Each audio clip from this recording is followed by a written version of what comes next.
Welcome back to MaliceCast Live here on Twitch, twitch.tv/MaliceCorp. If you're watching this on YouTube, this is the podcast for all things nerd, season 2, episode 33.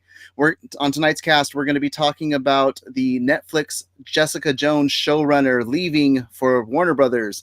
We're going to be talking about could we see Tom Hardy's Venom in the Marvel Cinematic Universe, as well as CW is getting its Lois Lane. Who do we think should be cast on the show, or on the show's Supergirl or whatever? Yeah. So go ahead and pull up a chair. Join us in the chat room. It's an interactive chat. We like to hear your thoughts, and stay tuned.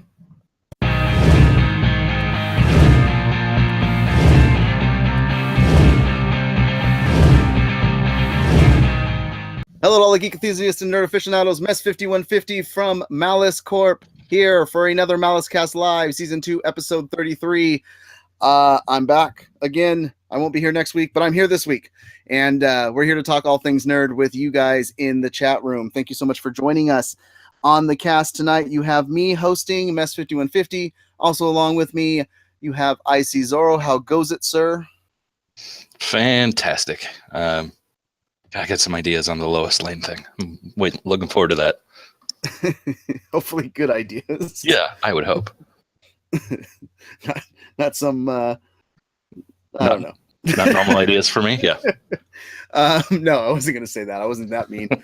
I was just thinking of, like, not somebody dressed in drag to play Lois Lane. Ooh, see, there's a rabbit hole we can go down. All right, well, moving on. Joining us on the cast as well is our female persuasion, Super Hoovian Freak. Hello, how are you? Hello, I'm good. How are you? We're good. And welcome Salamaku to the chat room with 100 cheers. Wee! And also, you just heard him talking, saying wee.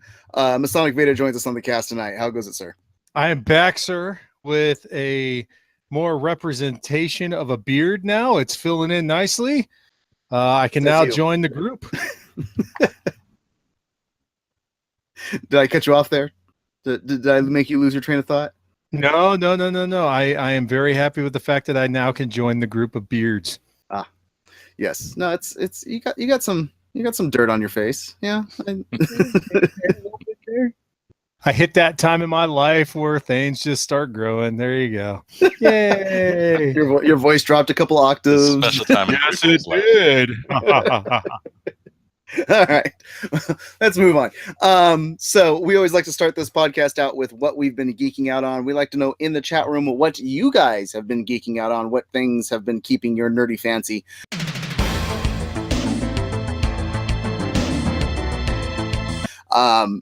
Let's move right on since he's just staring off into space, it looks like. Icy Zora, what have you been geeking out on? I just watched the new Matt Groening show on Netflix, Disenchanted. Disenchanted. How many episodes have you gotten through? Did you binge it the whole thing? Yeah, there's only 8 so far. 8 or 10, something like that. Was up to the second episode. I like it. Yeah, it's if it still feels a little underdeveloped, but if you look back at like the first season of Futurama or The Simpsons, there's definitely, you can see that they've got good archetypes of characters, and there's a lot of really funny stuff already built in there. They've been doing a really good job. Polyfuse says and welcome Polyfuse to the chat room, says seen it and meh. I'd like to know how many episodes people have watched before they go meh, because I was in that kind of train of thought at first, like the first 15 minutes or so, and then I started liking the stuff that they were doing with it. So I just got to get a little bit farther. Yeah, it's the only problem I've really been having with it is hearing all these voices that I know from other shows and thinking, hey, that's the wrong character. Like the King is John DiMaggio. That's the voice of Bender. And it's almost the same voice. Like he's doing a slightly different variation of it. But I'm like, that's not the King, that's Bender. Come on. Yeah, that happened to me when I was. Go ahead. Go ahead, Masonic. I was about to say that happened to me when I was a kid. Anyone that watches cartoons, you watch one show. Like when I was a kid, you're watching Transformers, you hear Starscream, and you're like, yeah, Starscream. And then you watch G.I. Joe, and then Cobra Commander Starscream. You're like, wait a second. It happens. Yeah, and then this show's got, a cast of some of the greatest voice people out there. Maurice LaMarche, Billy West, John DiMaggio, like I said, Tress McNeil. There's a lot of really good people doing voices. It's just they're mostly the same people that Groening always uses. So you're like, oh, that's a different character. Weird.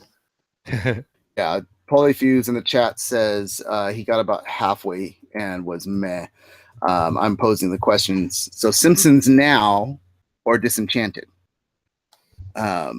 Because I'd much rather watch Disenchanted over how Simpsons is now. So I'm not a fan of The Simpsons now. I'm over it. I can't remember the last season that I watched The Simpsons. It's been a while. I haven't watched them in a while. So it's the same. It's like Family Guy. It's the same. Well, when it's been on the air so long, it's hard to find something new and different. So, and Jack, our producer, is heading down to Gaming on Grand out in San Diego, fantastic gaming shop, to go play some Star Wars RPG. So you go find those force powers. So go nerd on, man. Nerd on. Son of Maku says Disenchantment is great. So he is definitely in on it. And says it's way different than Family Guy. Of course it is. It's Matt Groening. It better be way different than Family Guy. Super. What have you been geeking out on? This week, reading some new books. I don't have any of them here, unfortunately. They're at my desk at work. But reading some new murder mysteries and catching up on the new season of the originals, which was not bad. Not bad. Awesome. Polyfuse says that rather they would produce more Castlevania. Good news, Polly. I read an article today that I think the second season's dropping in October, and the creator of the show sees no end in sight. He didn't give a specific amount of seasons for Castlevania. He wants to just keep going and going and going with it. So come October, we get season 2 of Castlevania on Netflix. So, and Super, too bloody for you. Come on, it's cartoon blood. I know. I just I didn't get into it like I wanted to. I like the story and I like the idea. I kind of hated everyone. And welcome back, Indiana Jane 42 into the chat room. And Red Meepaw into the chat room. We got a lot of people joining us tonight, so just let us know what you guys are geeking out on. Red Meepaw says that she prefers anime. Masonic Vader, what have you been geeking out on? Well, I'm gonna choke up now because we got so many people on there. I'm gonna have to bring my A game. You know what? It's been an interesting couple weeks since I've been on. Geek levels have been kind of low. There was one good thing I geeked out, and I still gotta get to the video for. But as Superman is at his 80th year, he's turning 80 this year. I subscribed to my first subscription box ever was this one called The World's Finest. I did a video on it, the first one, and this one was all Superman. And what was cool about it is it wasn't Superman. It wasn't everything in the cape and everything. There was a vinyl figure and there was a blanket that looked like the cape, but then everything else was Clark Kent. It was like a lanyard, a Daily Planet shirt, which I was going to wear. I couldn't find it, so Palomar Mountain came up.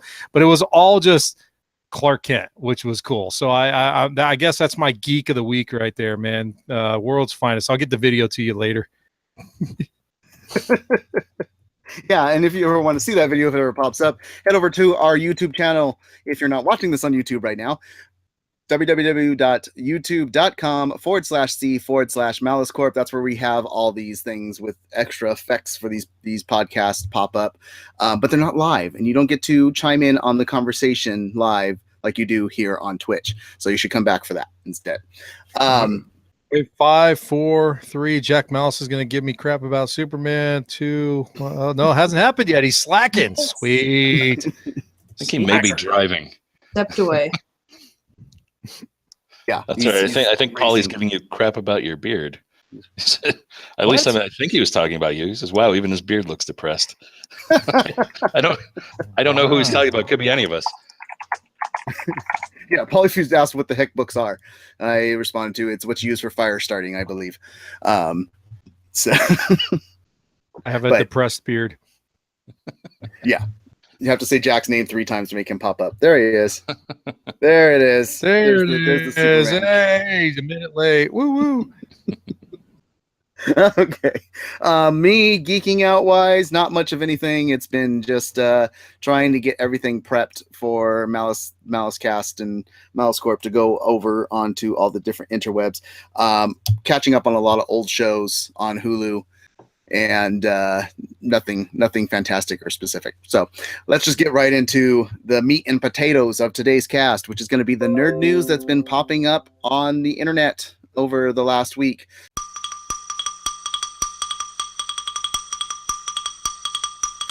First and foremost, we are going to be talking about Netflix stuff, since we were talking about Netflix. So Jessica Jones on Netflix, probably one of the Marvel shows that doesn't get a lot of slack, I would say, of the seasons that it's had so far, versus Iron Fist got a lot. People were up and down on how well Luke Cage was, and definitely Defenders got a lot of slack.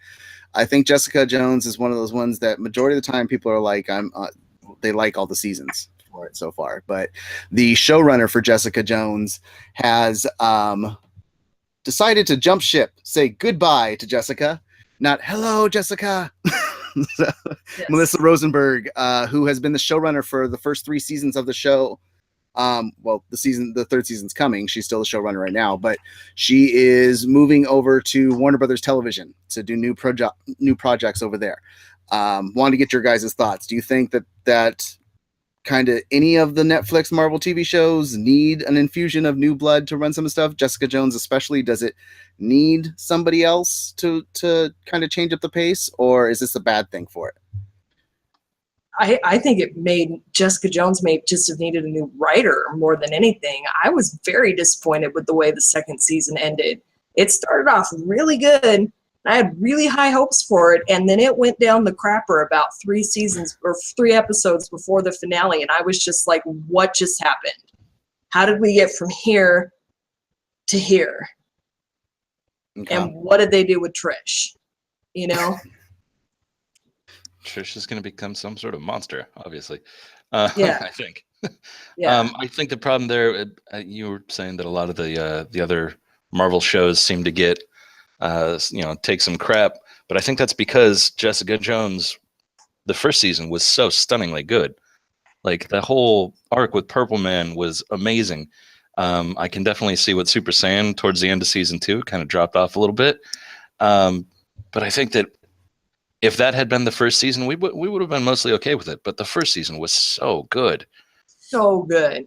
And it's unfortunate that you had to follow up David Tennant as Kilgrave with...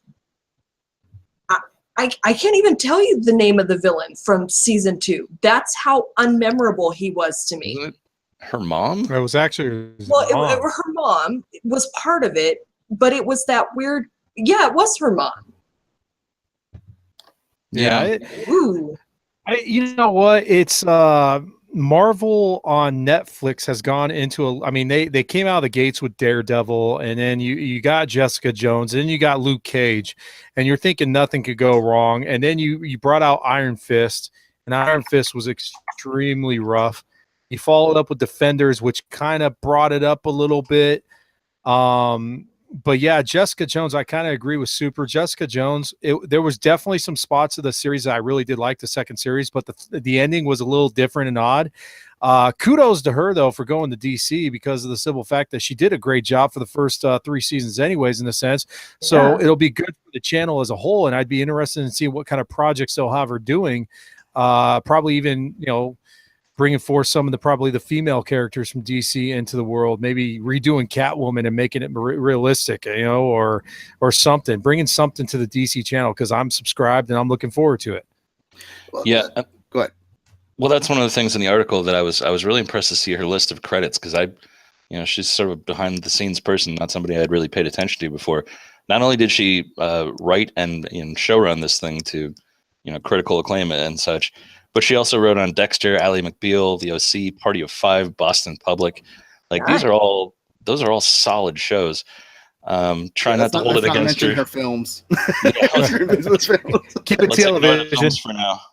No, she pinned the screenplays for all 5 Twilight franchises, as well as the first Step Up film. So let's not bring up so those. It's not all good. Brings her down immensely. Well, I like the fact that it calls out that her production company, Tall Girls Productions, is supposed to focus on complex roles for women.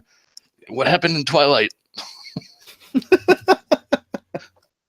She had I guess we can blame casting and source material for that, I guess. But hey, she had to stare that same way all the time, though. That's really difficult to get that same stare. That really is. I can't do that. That's just her resting. That's her resting face. Is that stare? Requires the use of some illicit substances. Yeah, I can't do that. I just can't. But yeah, that's the thing, is we don't know what she's going to do at Warner Brothers Television. We don't know if she's going over to the CW division of it, if she's going to be doing more like she did Ally McBeal and stuff like that. Just Warner Brothers Television specifically.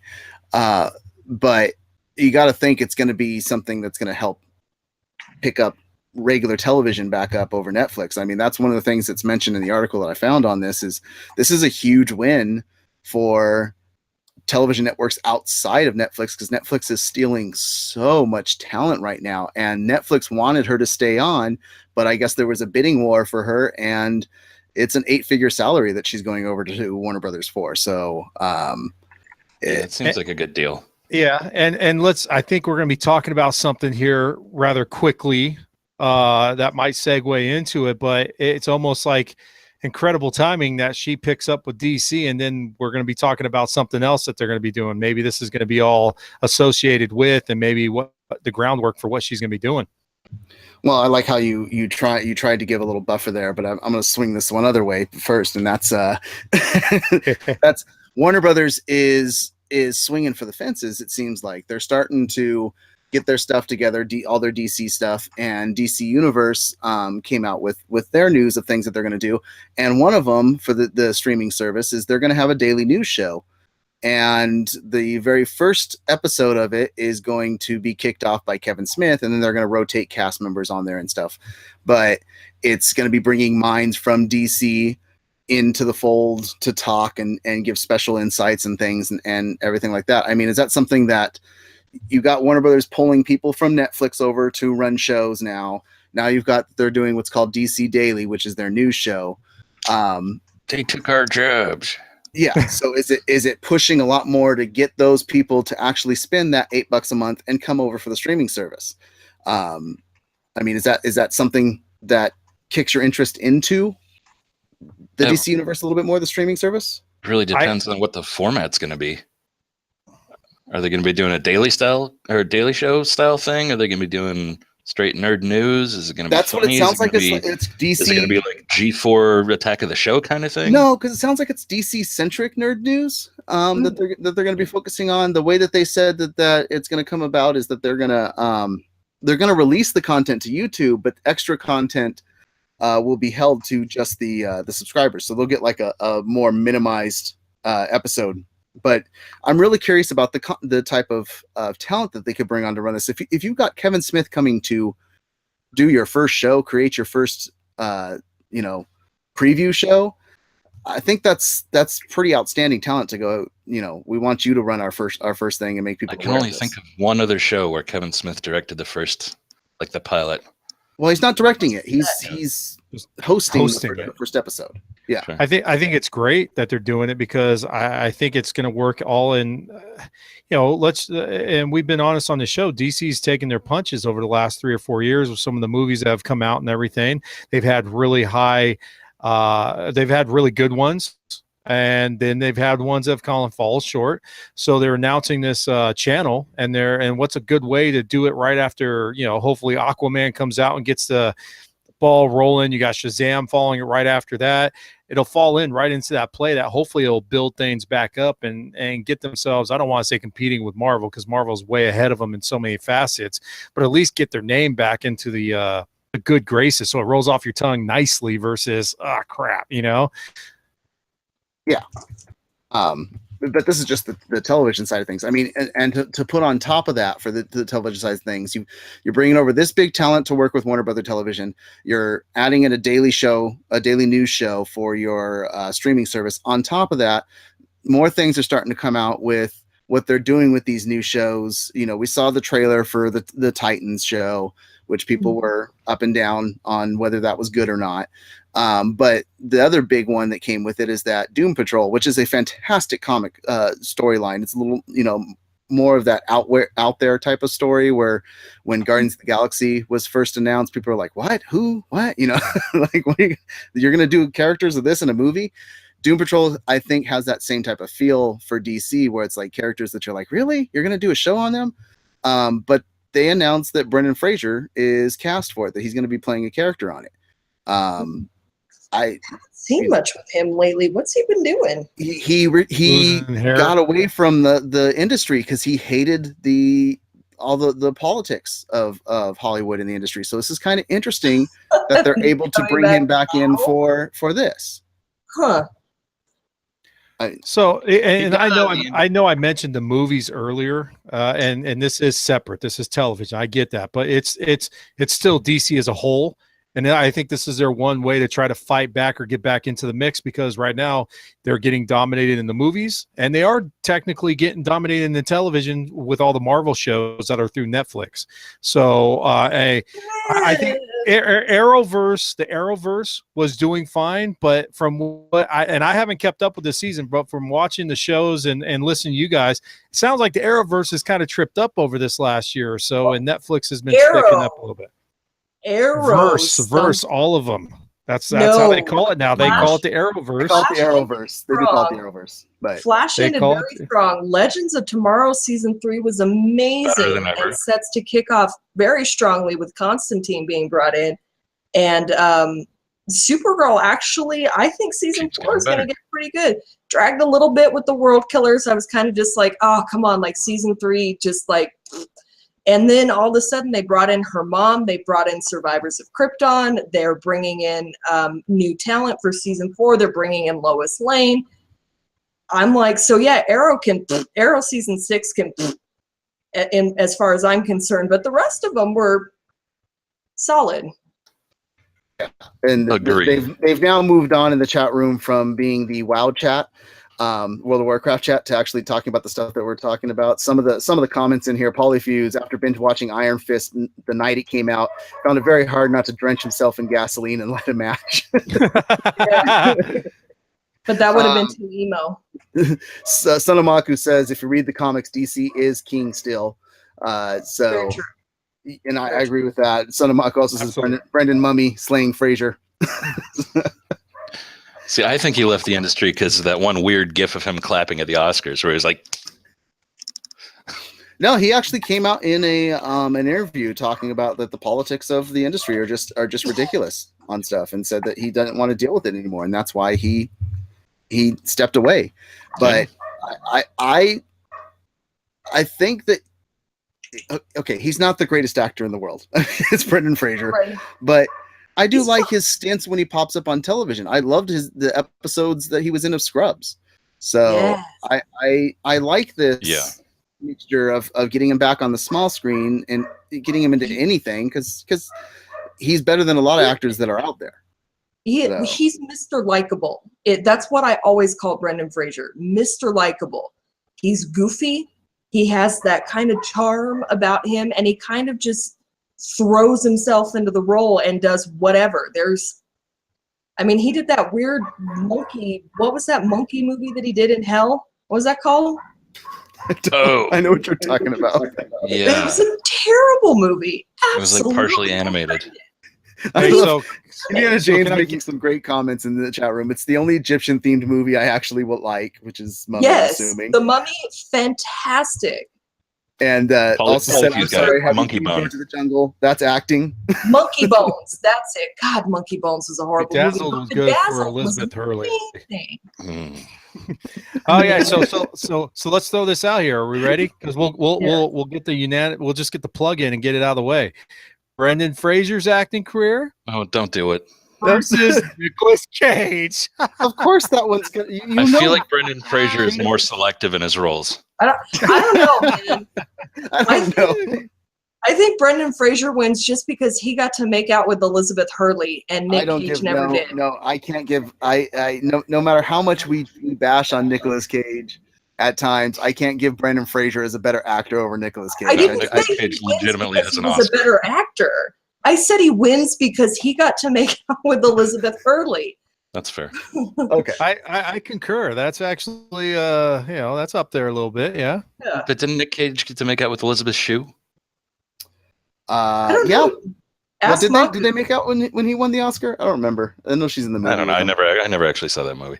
I saw it. I actually made a focus to go see it because I wanted to. There was so much talk about how great his acting was, and it was his acting was phenomenal. In I always get them mixed up because they have the same name, Leaving Las Vegas, or is that the one where he's the Elvis impersonator's Leaving Las Vegas? I don't because That's 3,000. No. That's Well, 3,000 no. Miles of Yeah, Graceland. 3,000 No, Miles that's the Fantastic other. movie. That's the other Elvis impersonator movie. There's one where he's Con Air? Honeymoon in Vegas. Con Air. No, You know, that's I was actually married by the same priest that was in what was it? The one with the flying Elvises with the wedding and I don't remember. Nick was married. Now we're getting conversations of Nick was married to Elvis's daughter. Red Meatball Brendan is up there at picking roles with Johnny Depp. I don't.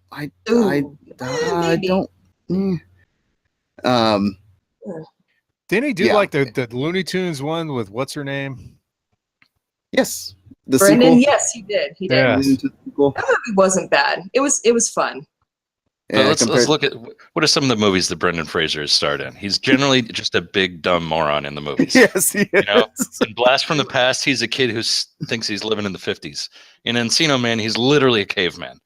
Like in Bedazzled, when they make him a basketball player, he's like a Neanderthal. The guy plays characters that are just like, what? Well, I mean, in Mummy, he was a highly Latin lover, intelligent though, and guy in the Mummy. Yeah. Well, it was his version of him trying to be Indiana Jones. I was going to say more like his National Treasure.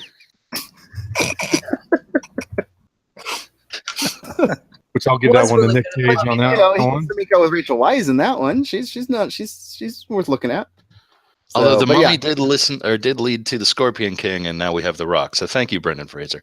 Yeah, well, he's playing the character Robot Man. So, and I like I said, I like Doom Patrol. I think it's a fantastic story. So I'm getting a little bit of star power in there, even if it is Brendan Fraser. If you don't think he's that great or anything, I still like seeing that they're going out and grabbing people that are known recognized. So, Or names, yeah.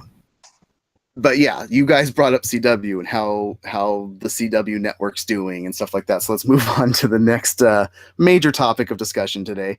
And that's they announced some details about this year's big crossover for the CW. It's coming in December, I believe it is. But two characters that are going to be making their way into the crossover is we will be getting Superman in it from Supergirl. Which we've seen him before, but he's returning back as Superman. But the big news was that we are finally getting a Lois Lane in this universe. So, yeah. Which I was a little surprised about. Yeah. Well, this is what I'm wondering is you've got Supergirl and you've had Superman pop in and out of the Supergirl show. We've got an announcement that Batgirl got cast and she's being brought into the Arrowverse and they're gonna give her own show. Is this, do you think, additional setup that we're gonna get a Superman show, that we're starting to see all these other core characters popping up? I don't know. I think they're doing the other characters to not do Superman. I think right now there'd be too much of a conflict or whatnot, being that Henry Cavill is their main Superman in the cinematic roles. Now, granted, I know there is a different Flash, but you can get away with that with Flash because you could say it's an alternate universe or a different whatever goes with the storyline. But being that Superman is who he is, I don't know if they'd want to try to do a Superman show right now, being that they have someone casted for him. Yeah, I like Superman more as the background character in the Arrowverse. Yes. Yeah. Yeah. You wouldn't want, over some shows that like Arrow, every seems almost every season of Arrow, we have this discussion of, is it still good? Oh, it's gotten really weak here. Oh, it got back to being better. It's just this up and down constant thing. Very up and down. That you don't want to see them tackle another strong character, because they've clearly made it known that the CW universe is 100% separate from the DCEU, the DC Cinematic Universe, that there's not any blending of them together. It's not going to happen. And that's why you're not going to get same actors cast into it and stuff. So I'm okay with that, though. I'm okay with that. Yeah, I think we've had enough Superman shows. I like letting everybody else shine at this point. Yeah, I agree, and I'm the Superman fan. I don't want to see another Superman show for a while. I think if the way they've used Superman and Supergirl, I think has been great. Where he's made his appearances, he's kept the link to him, and it's good that they're going to be bringing him into the Arrowverse as a whole and have him do an episode here and there. But to completely have a Superman dominated show, I think, once again, being a fan of him, I think it'd be too much for Superman. You'd have Henry Cavill, who I think plays a phenomenal Superman. I think he is right now the image of the toys and everything that goes with it. You're just going to confuse your kid base in a sense, or whoever who likes to buy this stuff, Yeah. I think there's other characters that they could do if they really want to bring a new show into the CW, or even just to the DC universe in general. I think there's other fun characters that you could explore. So, yeah, and welcome Ricky P8 into the chat room. He says so over the CW. And that's fair. I mean, if that's his opinion. It is a lot of shows, so yeah. Beacon be a little says burned out on it. Beacon says he'll end up watching Flash and Arrow just because he feels a bit of loyalty having watched so many episodes, and that's it. That's a problem. That's if a show has gotten to so many seasons and now you're just watching them because you feel that you have to, because you've already invested so much time in it. That's not saying a good thing. That's saying maybe it's time to bring in some different new shows and move on from these characters. I mean, that's what I would think, but I'm not caught up on CW. And how many times do you see the beginning of like DC and they have the silhouette of all the people? I mean, seriously, there's a way they could probably bring.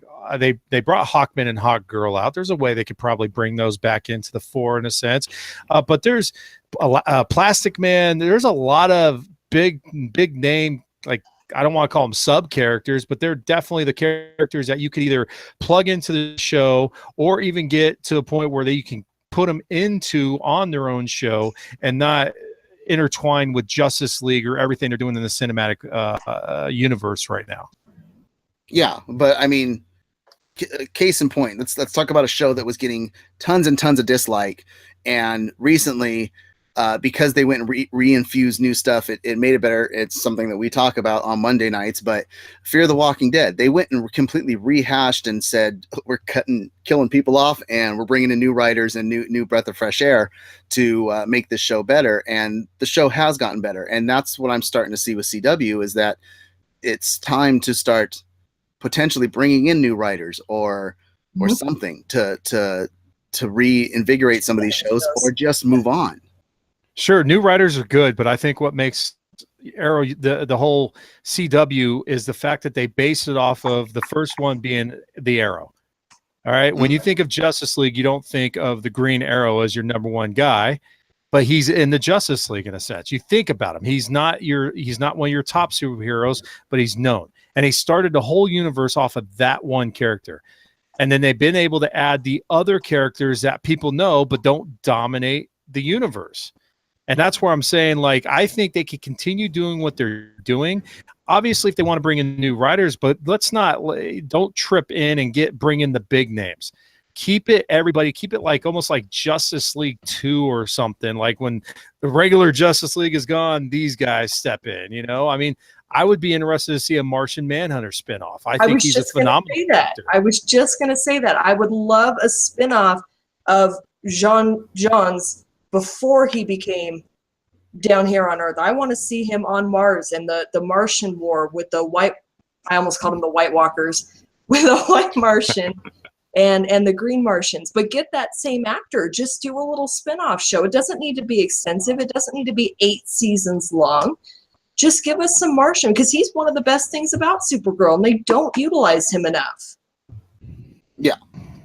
Well, let's get into what we were going to talk about. And that's them casting Lois Lane. Comicbook.com actually put up an article about who 7 actresses that could play the Arrowverse's Lois Lane. A couple notes that they made on it was that Clark Kent Superman is somewhere between 36 and 40 years old. Calculation based on the number of years that Kara was in the Phantom Zone while Clark was on Earth. So that Lois Lane should be around the same age range. So first and foremost, do you think that we should get an actress that we've never seen before, or somebody that's a little bit more well known, especially if it's going to only be 1 or 2 episodes of her popping up, not creating a new show? Before I get to the actresses that they mentioned, if it's a temporary thing, I'd be fine with it being a known. I know in the list here they've got like Gina Rodriguez and Katie Holmes and Alexis Bledel. All of whom I could see doing that. I actually really like the idea of Hannah Simone doing it. Cece from New Girl, she's fantastic. But it just makes me sad that Erica Durance already has a role in Supergirl, because she was so good as Lois on Smallville. She was. And it would have been a nice tie-in, kind of like they did with Terry Hatcher, bringing her in as the mom of Mon-El, to tie back to when she was Lois Lane, back in the 90s. But Beacon says let Erica Durance reprise her role. It would be a little confusing because she'd be like, "Oh, you look just like my mom." I could tell you who I don't want is Clark. Katie Clark Holmes. has some weird family issues.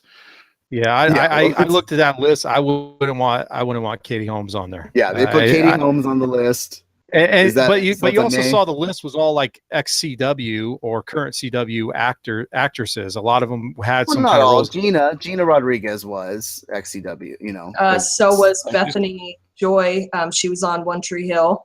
Most of that list had some kind of CW. So for all the people that are watching, they are unknown to what this list has. So let's go. Let me mention off all the names that the list mentioned. Could play. They had Katie Holmes, they had Gina Rodriguez, they had Hannah Simone, they had Brooke Lyons, Bethany Joy Lenz, Phoebe Tonkin, and the last one was Alexis Bledel.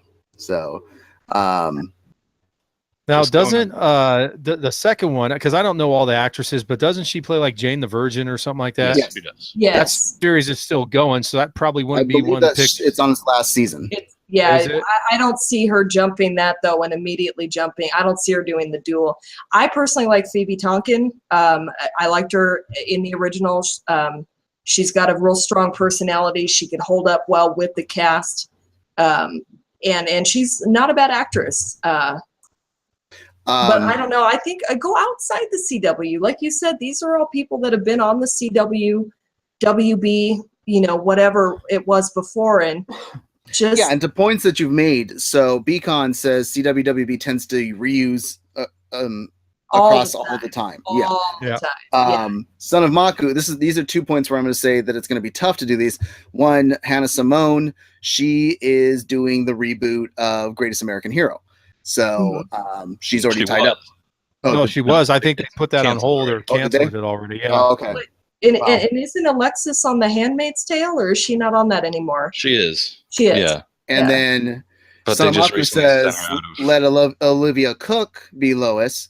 But she's all over the internet right now talking about how she signed up for a bunch of Ready Player One sequels, and that's her focus right now. So well, I think it's one of those things where I don't watch every show on CW, and I can't, like I said, I was looking at the list, I was looking at their credentials and stuff. I would hope that they would try to bring new blood in and not try to recycle, reuse. Because Beacon is right; they do recycle and reuse. And if they're trying to make something of this, and it's not like a permanent role, or at least not for right now. It's a couple episodes here and there. Bring someone totally different in that no one knows, or someone that they know but they are not part of CW whatsoever. And I think that would be a great way to do it. See, I'm saying exactly the opposite. Like, if it's only going to be a couple episodes here and there, then I'm okay with it being somebody that we know. Yeah, it's like a stunt casting thing.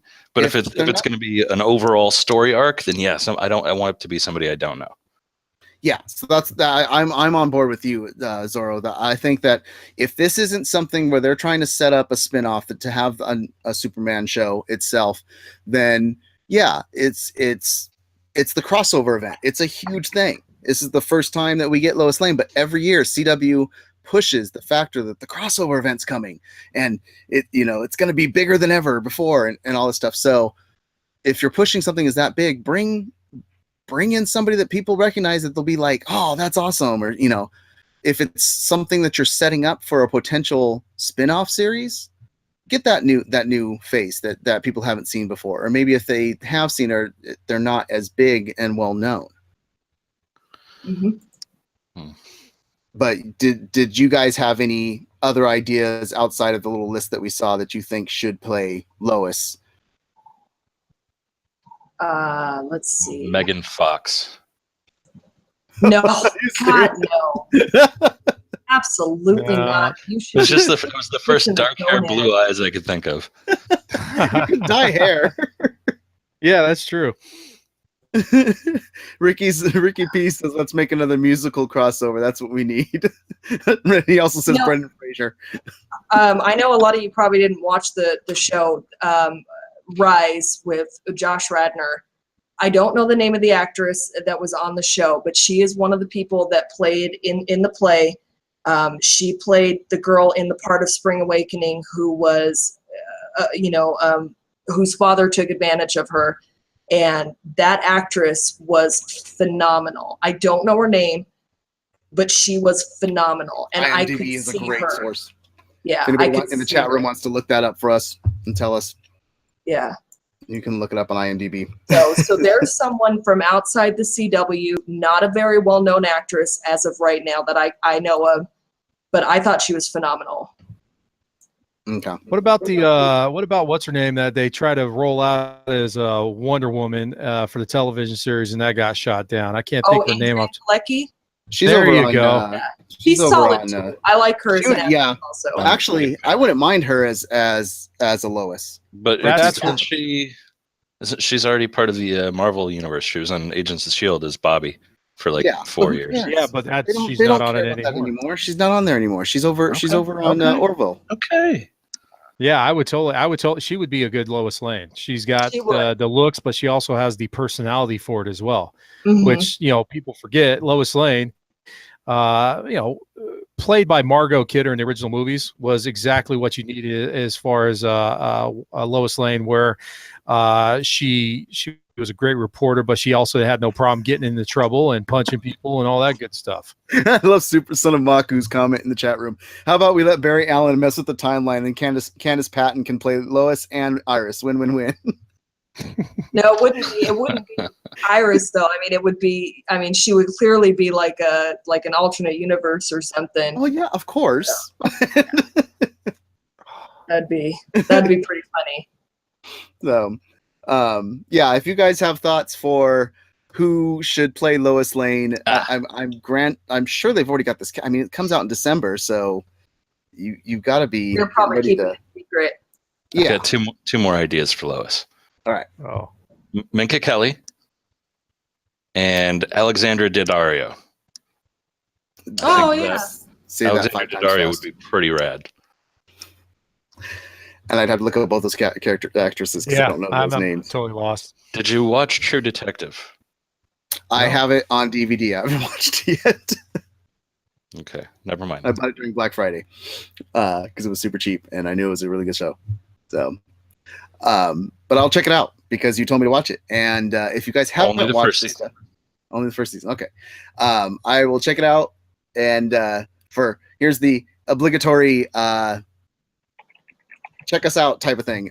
So if you go to our website, malice-corp.com, that's where we post up all of our podcasts, not just the ones that we have here on Twitch, but Quest for 100, which is coming back. It looks like August 25th, I think, is what Sonamaku said in the chat room, where Beacon and the Big Papa Matt try to watch 100 movies in a theater in a calendar year. We have Comics for All over there. All types of podcasts that pop up over there. And if you are looking to purchase something from Amazon, go through our links over there. It kicks back to us and helps us out, and you still get the items that you're looking for. Because while this is super fun and we like doing this stuff, it's not free to do it all. So we greatly appreciate any feedback. Yes, I know it's called a plug, as the chat room says to me, but my brain wasn't thinking. All right, let's move on to the next storyline that we had. So moving away from DC entirely, it came out today, I think, that I noticed the article, but Tom Hardy, so we've got the Venom movie dropping in October 8th, I believe it is. And we've talked, does it look good? Does it not? All that type of stuff. But what came out in an interview with Tom Hardy is that he has signed on to do at least three films within the series. And then they said based off of how well the first one does. But he left that open with it's set up. His what he said was we've signed on for three of them, so it's very much an open case. We'll see what people's responses are to it. I think it's an awesome character. I love playing both of them. It's an amuse-bouche.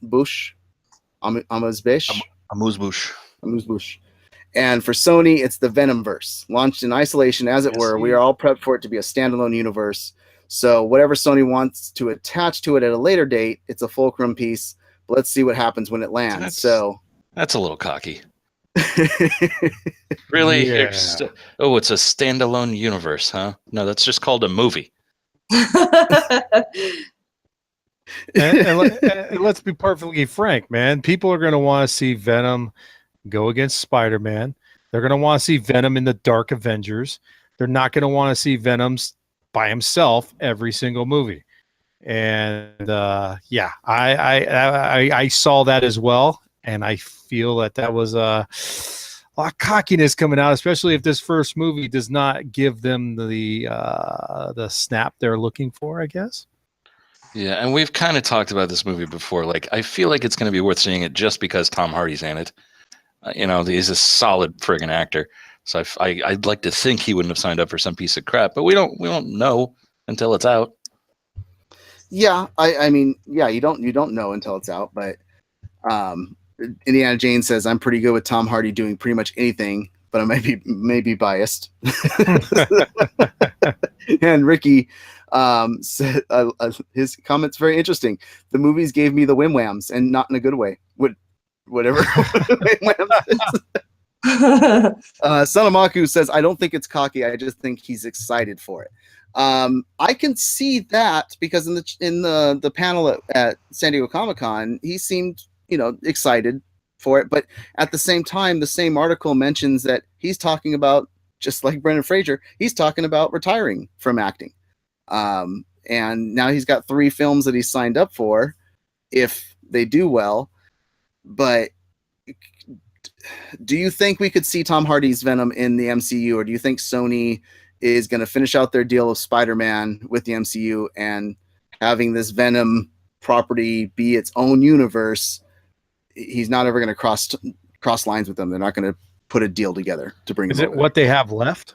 Is that pretty much what it is? Because they don't have Spider-Man anymore, as he's come over with. No, they have Spider-Man rights. They have Spider-Man. The way that the deal works is that they get to use Spider-Man for 3 MCU films, I believe, and then full rights revert back to Sony.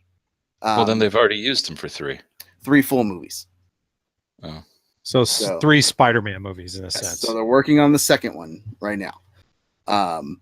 And then they have crossover ability to use Spider-Man. But yeah, and I think that's a little more what he was talking about. I don't think when he says it's a standalone universe, essentially what he means is, look, if they don't want to attach us to stuff later, that's fine. We're good as a solo movie. But if they want to plug it into the MCU, they'd be able to. I think that's kind of what he was really going for there. Okay. I mean, it would be nice if they could get it over to the MCU because, I think if you were to take Spider-Man and actually give him another opportunity with Venom and actually make it a movie versus the last time we had a chance to look at him, it was just garbage. Yeah. Hot, stinky garbage. I think it would be awesome, especially if they could pull it off with the Venom movie, because obviously everyone is infatuated and loves the Spider-Man character as it is now. They picked the perfect character for actor for him, and it's blended in quite well with the Marvel universe. If you can get Venom in there with Tom Hardy and it fits, well, then everyone who loves Spider-Man is going to geek out because you're finally going to get to see their online or their on big screen appearances the way you want them to. But it all depends on how Venom looks when it comes out. Does it look great or does it look like a CGI blob? Yeah. Okay. Well, because that's the other announcements that they've had with the Sony thing. I mean, it sounds like they are trying to just get their own universe up and set up with what they have of the Spider-Man characters. Because you've got Night Watch in the works. They've announced Mobius with another Jared Leto starred film, a Kraven the Hunter film, and then we were going to have Silver and Black, which was Silver Sable and Black Cat, but now they're separating those into solo films as well, and they're not specifying if these are all going to be shared universe thing, but it's almost sounding like they're trying to create their own shared universe, and maybe they pull Spider-Man into that later. So I don't know what to say. I mean, if they could pull it off, awesome. If they could bring the actors for it, great. But I feel that the Spider-Man franchise right now has been reworked so much in such a brief period of time that they should just go with what they have right now. The first movie that came out with Tobey Maguire, everyone was stoked because it was the idea that you finally got to see Spider-Man do what he does, because prior to that, we had to watch him on freaking television with the freaking 1970s version, and you could see the cable pulling him up as he's moving super fast. That's what we had on television. All right. So they were excited about that. Andrew Garfield's Spider-Man came out. I actually liked the first one. They just kind of bombed with the second one with Electro. So now they got a Spider-Man that everybody loves, and that he fits into the movies, and he's already done his own movie, and they've come out with a version of Vulture that everyone liked. Don't mess with it. Let it roll. If Venom doesn't happen, then just let it be. Yeah. I just think that they're trying to, this is what I think. I think they're introducing all these villains on their own separate things with Mobius, with Kraven. There was a video that came out with Tom Holland, and he was talking to the camera about, doing his own stunts, and they had a stuntman behind him, and this wall of water just hit him. So everybody thinks Hydro Man's coming as well. That they're setting up the Sinister Six, that they're getting this whole thing, and if they're not going to merge Venom in with the MCU, if Marvel doesn't want to work together on this universe, that what's going to end up happening is Venom is going to be that anti-hero, and he's going to take the place of Spider-Man in this universe instead. And that's what I am fearful of seeing. Son of Maku said that they were so tongue-in-cheek at the panel at SDCC that he believes it's going to happen, that they're going to merge them together. So, but I could honestly see them just making Venom that anti-hero and taking the place of Spider-Man in this separate universe. I mean, it does make sense when it comes down to it. Sony has struggled so hard with launching these big names. I mean, the last thing I could really remember that Sony did well was Men in Black. That long ago? Dude, tell me something they've done that's made such an impact. To be honest, I didn't even know they did Men in Black. Yeah. Well, you mentioned the first first Spider-Man with Tobey Maguire. Like, I would say that and Iron Man are the reason that comic book movies are where they are today. I know. Yeah, So it's just, but they've struggled for so long, and they need something. They need a win. They're hoping it works, but it's all. This is going to be their Iron Man movie in a sense. If it happens, then they can go forward. If it doesn't hit what they're expecting, Sinister Six is going to have to be blended in with Marvel, because Marvel already has it started off with a great Vulture. Yeah. It has been a while for a great. I really hope it works. Oh yeah, I'd much rather right now. I'd much rather us be talking next year about, oh my God, remember how good Venom was? How come we're not doing that anymore? Well, they did Jumanji. Yes, they did. That was fun. The new Jumanji was actually a pretty good movie. I enjoyed it. That was. But that was The Rock too. Come on, it's The Rock. And Kevin Hart. The Rock and Kevin Hart. And Karen Gillan. So, yeah, and that's we got another in the chat room that people said Jenna Coleman should play Lois Lane. That's a good one. So I wouldn't mind Jenna Coleman in the role. Nope. Yeah. So, all right. Well, that's been about an hour. So that's the nerd news for this week that's been going on. As always, if you guys have any ideas of stories that you would like to see us talk about and geek out about and discuss with you in the chat room, make sure to hit us up on Twitter at MaliceCorp, or you can always find us on Facebook at MaliceCast Live, the podcast for all things nerd. Just look it up. It's a group. And you can drop in story articles there that you'd like to see discussed. So, and Red Meat Paw hated Kevin Hart in Jumanji and is making it very abundantly clear in the chat room. He didn't bother me. Was he my favorite? No. I like the film though, so I like the film. Yeah, and we're probably gonna get a sequel to it because I love this line. Where's the rest of my body? Has Kevin Hart ever played a character that isn't just Kevin Hart? I don't really think so. I didn't see the Bodyguard movie though, or what was that movie he did with The Rock? Oh, the CIA one? Yeah, I saw that. He was playing Kevin Hart again. Yeah. Was he this playing is what Kevin happens. This is what happens when we get Beacon and Cinemaku in the chat room, and they're on their quest to watch 100 films. They're talking about all the Sony films they've done, Slender Man and Goosebumps and the Emoji film. The Emoji movie. Yeah, And, there's one emoji that I could use. That's what happens when you have to watch all these films. You start mentioning off everything that was still good, and I haven't gone out and seen them. But yeah, that's the cast for tonight. So let's talk about where we can follow everybody. Icy Zoro, where can we follow you outside of the cast here? At IC Zoro on Twitter, Instagram, PlayStation Network, etc. Etc. Super, where can we follow you? Follow me on Twitter at SuperHoovianNet and on Instagram at SuperHoovianFreak. Always good times. Nice. Masonic Vader. Yeah, you can follow me at Masonic Vader on PlayStation Network and Masonic Vader 71 for Instagram and Twitter. I'm going to do my shameless plug of Malice Smack Talk. That's one of the other podcasts we do. We've been off for a little bit, some family stuff coming up, but that's our wrestling podcast from Malice Corp. And you can always check us out on YouTube as well for that as well. And like us on Malice Corp Smack for Twitter and Instagram as well. Ding. All right, here we go. Run down all this different stuff. So, as I said before, we do this for fun. We enjoy you guys coming here, and we like talking all things nerd with you. But if you want to support us, because it does help us out, the best ways that you can support us is going to any of our podcasts and dropping down some 5-star reviews on iTunes and Stitcher. We greatly, greatly appreciate those. Lets other people know about us. If you want to support us here on Twitch, make sure to hit that follow button if you haven't hit it. And if you have Amazon Prime, that means you have Twitch Prime, which gives you a free subscription to give out every single month. So you can hit that free subscription up there, and it goes back to the channel here and helps us out, and you're not paying anything towards it. So we greatly, greatly appreciate that. Also, any of our different things on YouTube, if you subscribe there or like us there, word of mouth, it all helps us out greatly. Going to name off all the different podcasts that we have. So you have MaliceCast Live here on Twitch every Friday, 8 p.m. Pacific Standard Time, along with our Twitch TV talk, or not Twitch TV talks, our MaliceCast TV talks that are happening on Monday, where we're talking about Fear the Walking Dead, and we will be talking about the season finale of Preacher at 8 p.m. on Monday Pacific Standard Time.